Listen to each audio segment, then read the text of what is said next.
Hi there, Lindsay here, the Frugal Crafter. Today we are going to do a picture that I actually did for my figure drawing challenge last month. I did this over a month ago. It was one of my first figure drawing challenges in October, and it's a character that I sketched on my couch with a col erase pencil, and I'm going to show you inking it and painting it today here for Sketchbook Sunday. And I'm using what I thought was a waterproof pen, but will turn out to see is not.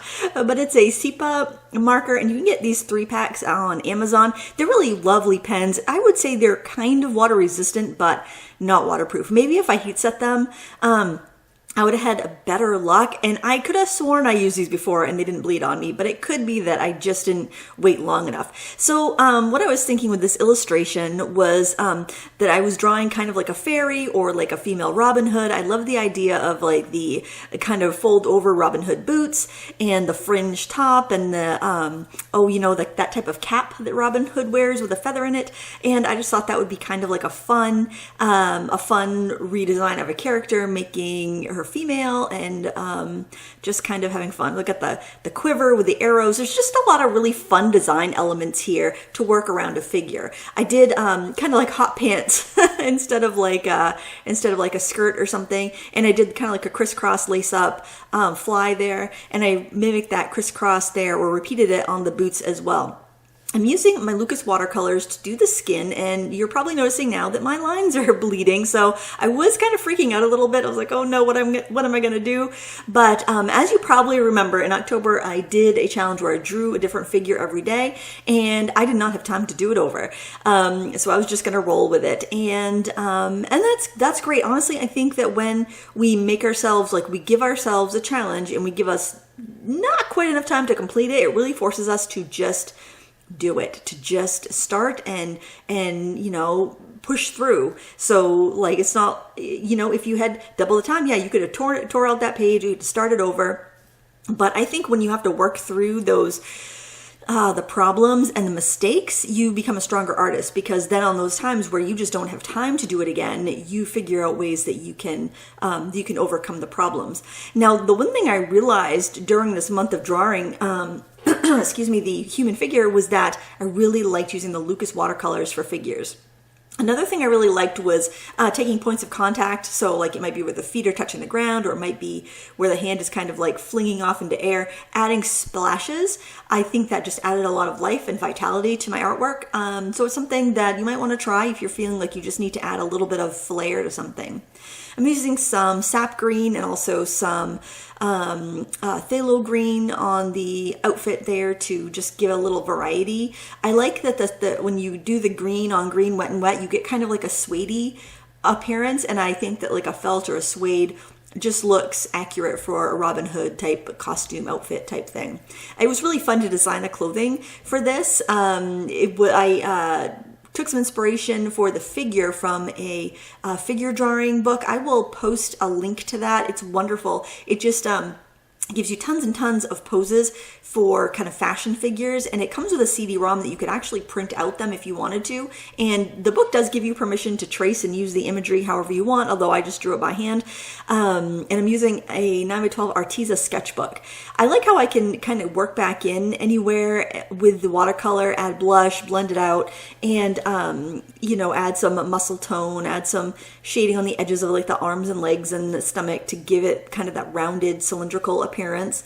And all in all, I was really enjoying this, but the fact that the original ink lines were bleeding was kind of bothering me a bit. But luckily, I have opaque media, so I grabbed my gouache and I decided that I would add some gouache here and there for highlights and also to sharpen up some of the edges. So basically what I would do in this case is I would just bring like the highlight where you'd have the highlight on like the edge of an arm or something, or the shoulder, and I'd put that highlight in and just kind of scooch it right up to that line, so I can basically paint over the feathered part of the line and sharpen it up. So that's a way that you can deal with lines that have bled.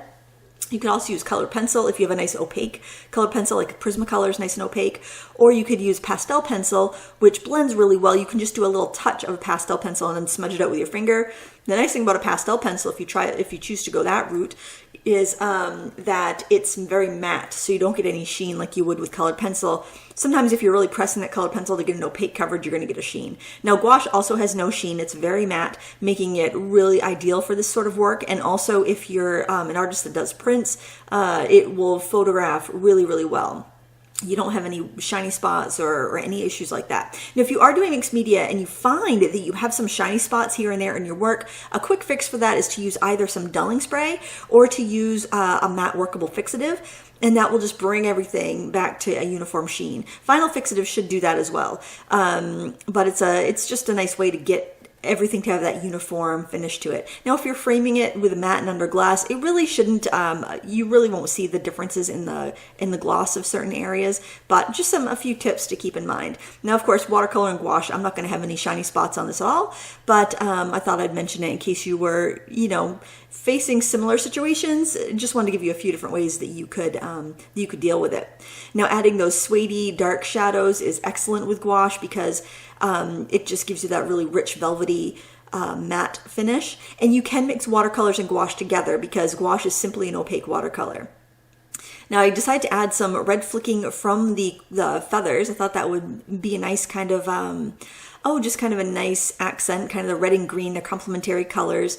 And I also think they look very woodsy and, I don't know, I just think they really pop. I did in the end decide to add a little bit of colored pencils, but I'm not pressing too firmly so I don't get the shine from the pencils. So I just very, very lightly use it to accent some shadows.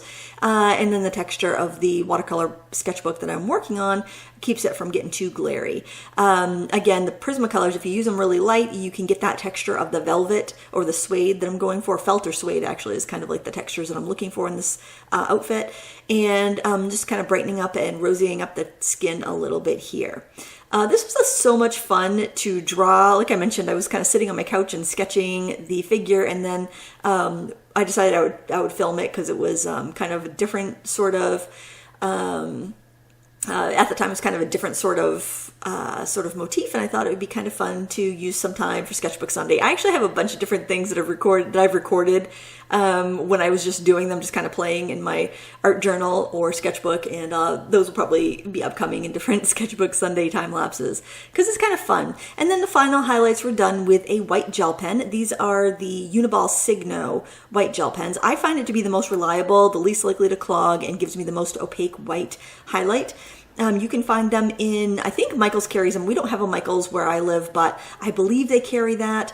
You can definitely find them online from any art supplier, any big office supply chain, or from like Amazon even. I like those. I also like the Posca, the white Posca pens. You can even find a combo pack with like 3 of the white gel pens and 3 of the extra fine Posca pens, which is really nice. I've bought that pack before, and it does last a long time. I would recommend that you only open one gel pen at a time though. Use it up before you open the next one, because even though the Uniball Signos are probably the longest lasting gel pen I've ever found, they're still a gel pen, and you're better off not opening the next one till you've used up the first one. Because once you start using a gel pen, often they have like a little like plasticky thing on the end that you peel off. Once you start using it, it does definitely have a shelf life after that. But there you have it. There is my finished artwork. I hope you enjoy it. It was a lot of fun to draw this for you today. And until next time, happy crafting!